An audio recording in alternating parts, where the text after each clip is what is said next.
मादिका के बारे में कि मादिका क्या होती है। तो पहले हम बात करते हैं मादिका की। मादिका किसी समंक श्रेणी में आरोही या अवरोही क्रम में, आरोही क्रम यानी बढ़ते हुए क्रम, आरोही क्रम यानी बढ़ते हुए क्रम, बढ़ते हुए, ठीक है। आरोही का मतलब होता है बढ़ता हुआ क्रम और अवरोही का जो मतलब होता है वो है घटता हुआ क्रम, घटता हुआ, ठीक है। क्रम में व्यवस्थित करने पर उस श्रेणी के मध्य में जो मूल्य आता है उसे मादिका कहते हैं, ठीक है। पहले क्या करते हैं, कोई हमारे पास समंक श्रेणी दी हुई होगी, हमने उस समंक श्रेणी को क्या करना है, या तो आरोही क्रम में लिखना है यानी बढ़ते हुए क्रम में लिखना, जैसे 1 2 3 4 5 6, ठीक है। या हमें अवरोही क्रम में लिखना है घटते हुए क्रम में 6 5 4 3 2 1, ठीक है। इन दोनों क्रमों में से किसी भी एक क्रम में हमें क्या करना है, उसे व्यवस्थित कर देना है और उसके बाद उस श्रेणी के मध्य में जो मूल्य आता है उसे हम कहते हैं मादिका, उसे कहते हैं हम मादिका, ठीक है।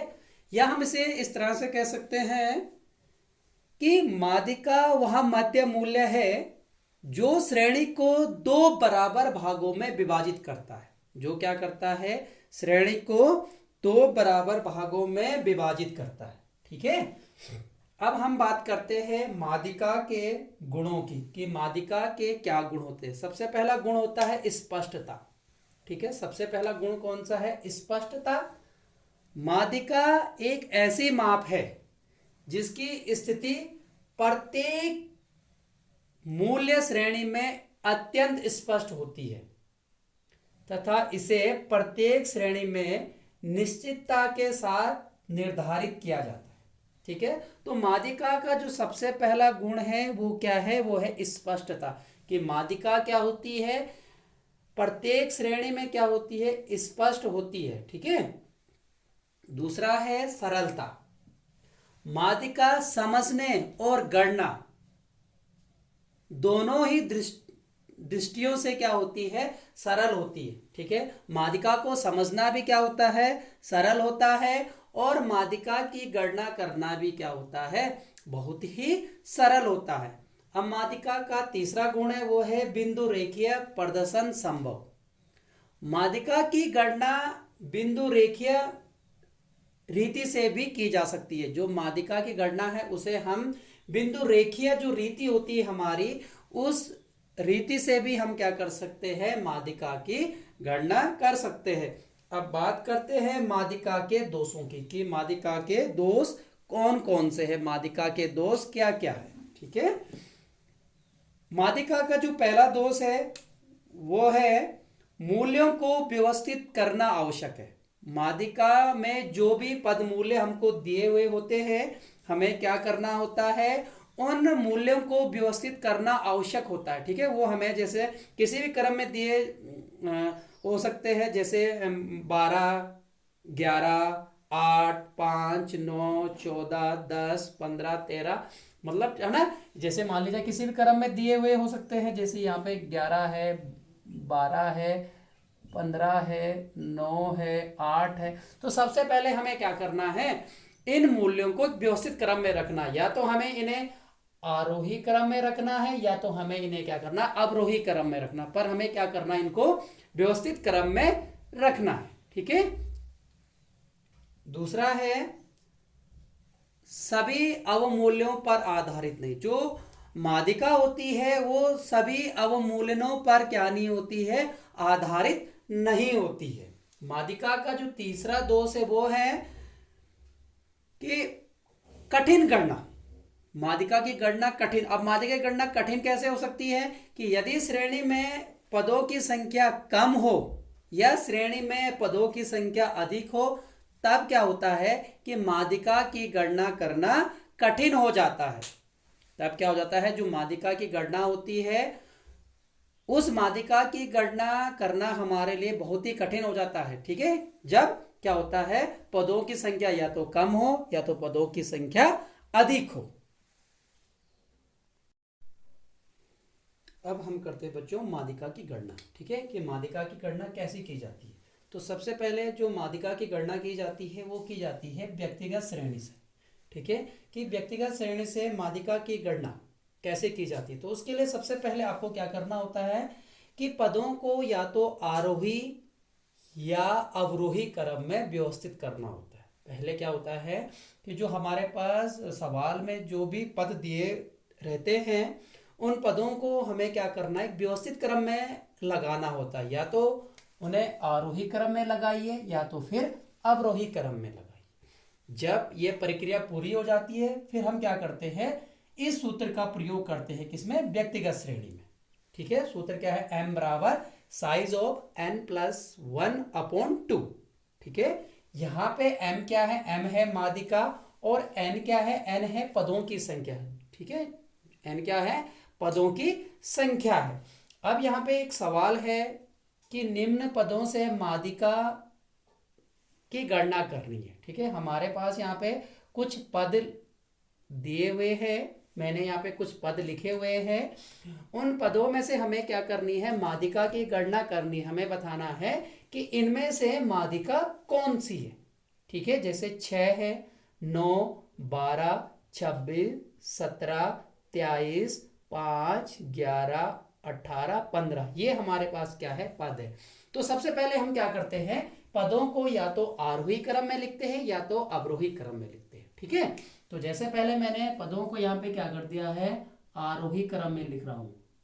ठीक है, मैं यहाँ पे क्या कर रहा हूं, आरोही क्रम में इनको लिख रहा हूं, आरोही क्रम में। ठीक है, आरोही क्रम में लिख रहे हैं। तो सबसे पहले आरोही क्रम में लिखते हैं, तो 6, 9, सॉरी सबसे पहले 5 यहाँ पे। ठीक है, क्या है, सबसे छोटा है 5, 5, 6, 9, 11, 12, 15, 17, 18, 19 और 23, लास्ट में है 26। ठीक है, ये मैंने क्या कर दिया है, यहाँ पे इनको आरोही क्रम में लिख दिया है। ठीक है, यहाँ पे क्या कर दिया है, आरोही क्रम में मैंने इनको लिख दिया है, आरोही क्रम में मैंने इनको लिख दिया है।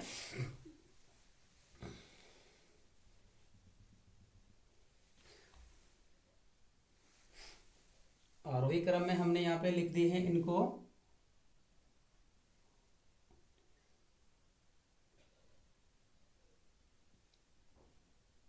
ठीक है, यहाँ पे सबसे पहले हमने पदों को क्या कर दिया, आरोही क्रम में लिखा, 5, 6, 9, 11, 12, 15, 17, 18, 19, 22 और 26। ठीक है, तो ये क्या है, पदों को आरोही क्रम में लिखना। अब हमें क्या करना है, इस सूत्र का प्रयोग करना है। ठीक है, m बराबर साइज ऑफ n+1/2। ठीक है, इस सूत्र का हमें क्या करना है, प्रयोग करना है। ठीक है, अब हमें सबसे पहले क्या करना है, n माना पदों की संख्या, इनको देखने कितने पद है, इनको गिनना है। 1, 2, 3, 4, 5, 6, 7, 8, 9, 10, 11। तो क्या है, हमारे पास 11 पद है। ठीक है, और उसमें क्या करना है, 1 जोड़ना है और उसके बाद उस सब में 2 से भाग दे देना है। ठीक है, तो 11/12/2 बराबर, इसको काट देंगे, कितना हो जाएगा, 6। यानी जो हमारा छठवां पद है वो हमारा क्या होगा, मादिका होगा। तो इसमें छठवां पद देखिए, 1, 2, 3, 4, 5, 6, यानी छठवां पद क्या है, 15। तो हमारा m बराबर कितना आ जाएगा, 15, छठवां पद। ठीक है, अब छठवां पद कितना है, 15 है, तो m बराबर कितना आ जाएगा, 15 आ जाएगा। ठीक है, अब सेम इसी को अगर हम अवरोही क्रम में लिखते हैं, तो अवरोही क्रम में लिखने पर भी हमारा जो आंसर है वो इतना ही आना चाहिए, यानी m बराबर कितना आना चाहिए, 15 ही आना चाहिए। ठीक है, m बराबर कितना आना चाहिए, 15 ही आना चाहिए। अगर हम इसे क्या करते हैं, अवरोही क्रम में लिखते हैं, आरोही क्रम में, आरोही क्रम में। ठीक है, आरोही क्रम में अगर हम इसे लिखते हैं, आरोही क्रम में इसे लिखते हैं, तो इसका आंसर भी कितना आना चाहिए, 15 ही आना चाहिए। यानी आरोही क्रम में सबसे बड़ा लिखेंगे पहले 26, 22, 19, 18, 17, 15, 12, 11, 9,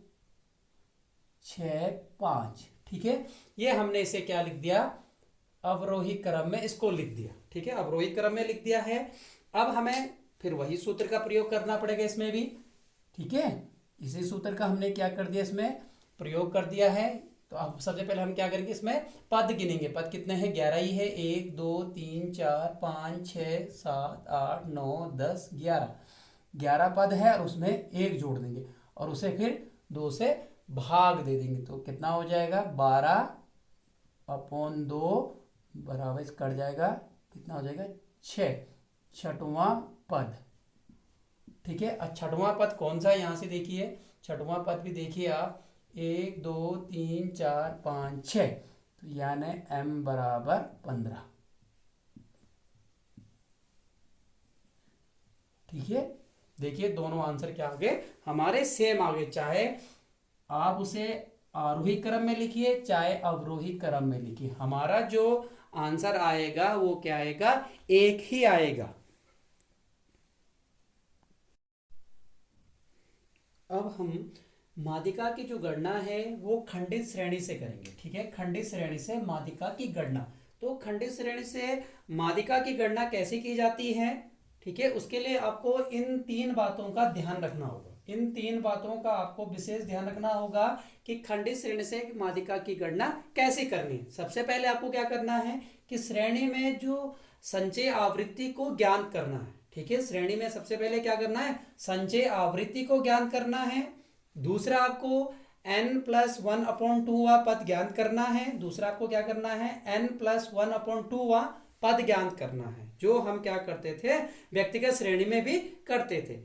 उसके बाद क्या करना है, n+1/2 पद जब आपको मिल जाएगा, उसके बाद जिस संचय आवृत्ति में वो आएगा, ठीक है, उस संचय आवृत्ति के सम्मुख रखा हुआ जो पद होगा वही आपकी क्या होगी, मादिका होगी। वही क्या होगा, हमारा मादिका होगा। जैसे यहाँ पे एक सवाल है कि निम्न श्रेणी से हमें क्या करना है, मादिका की गणना करनी है। किससे, खंडित श्रेणी से। ये आपके पास पद दिया हुआ है। ठीक है, ये x है 10 11 12 13 14 15 16 17 18, ये आपके पास पद दिए गए और ये आवृत्ति यानी आपके पास फ्रीक्वेंसी दी हुई है 1 9 26 59 72 52 29 7 1। ठीक है, तो ये आपके पास पद भी दिया हुआ है और आवृत्ति भी दी हुई है। अब आपको क्या करना है, मादिका की गणना करनी है, वो भी किसके द्वारा, खंडित श्रेणी के द्वारा हमको क्या करनी है, मादिका की गणना करनी है। ठीक है, तो सबसे पहले हम यहाँ पे क्या करेंगे, x लिख देंगे जो हमारे पास पद दिए हुए हैं। ठीक है, ये हमने क्या कर दिया, इधर x लिख दिया है। यहाँ पे फिर आपको क्या करना है, f लिखना है जो हमारे पास क्या दी हुई है, फ्रीक्वेंसी दी हुई होगी। ठीक है, और हमें यहाँ पे CF करना है यानी संचय आवृत्ति। सबसे पहले हमें क्या करना है, ज्ञान संचय आवृत्ति करनी है। ठीक है, संचय आवृत्ति हमें ज्ञान करनी है। तो जो भी हमारे पास यहाँ पे पद दिए गए हैं उनको हमें यहाँ पे लिखना है, फ्रीक्वेंसी यानी आवृत्ति को यहाँ पे लिखना है, उनसे जो हमें संचय आवृत्ति प्राप्त होगी उसको यहाँ पर लिखना है। ठीक है, तो जैसे हमारे पास पद दे रखे हैं 10 11 12 13 14 15 16 17 और 18। ठीक है, ये हमारे पास क्या दे रखे हैं, 18 पद दे रखे हैं यहाँ पे।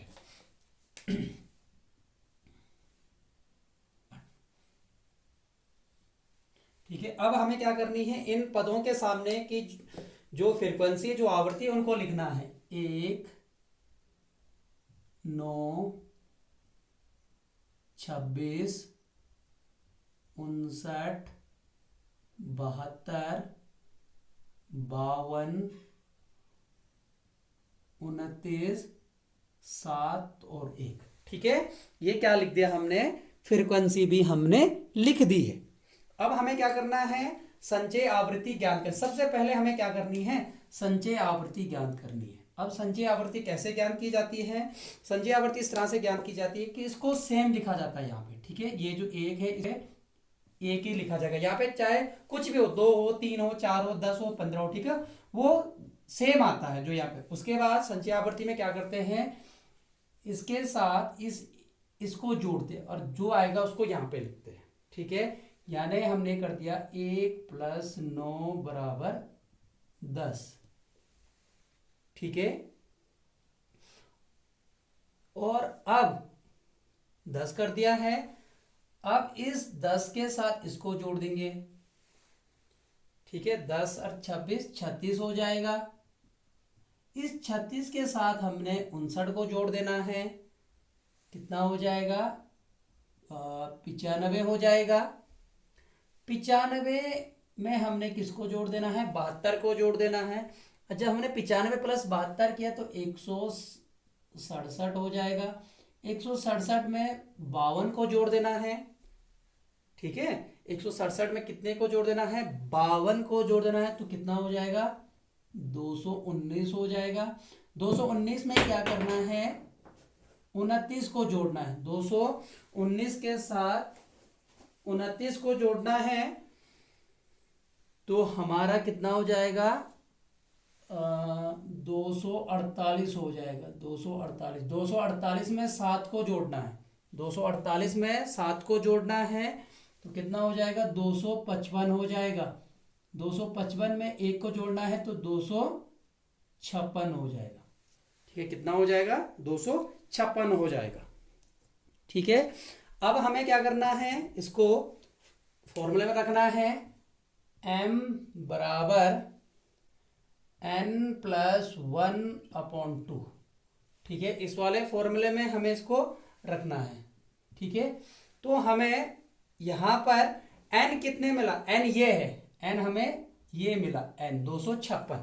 ठीक है, n कितना मिला, 256 + 1/2। ठीक है, बराबर कितना हो जाएगा, 257/2। ठीक है, अब इसके भाग दे दीजिए तो ये चला जाएगा 128.5 पद। ठीक है, 128.5वां पद। अब आपको ये पद देखना है कि 128.5 कहां पे निकला, संचय आवृत्ति में 128। तो 128 यहां पे निकला 167 में, क्योंकि 95 से बड़ा है, 167 से छोटा है, तो किस में निकलेगा, 167 वाले में निकलेगा। तो ये पद जो है आपका कौन से संचय आवृत्ति में आ रहा है, 167 वाले में आता है, 167 में आता है। ठीक है, 167 में आता है। तो यानी इसके सामने जो पद दिया होगा वो क्या होगा, माध्यिका होगी। वो क्या होगी, और पद क्या दिया गया इसके सामने, 14 दिया गया है, 14 दिया गया। ठीक है, तो m बराबर क्या हो जाएगा, 14। यानी हमारी माध्यिका बराबर क्या हो जाएगी, 14 हो जाएगी।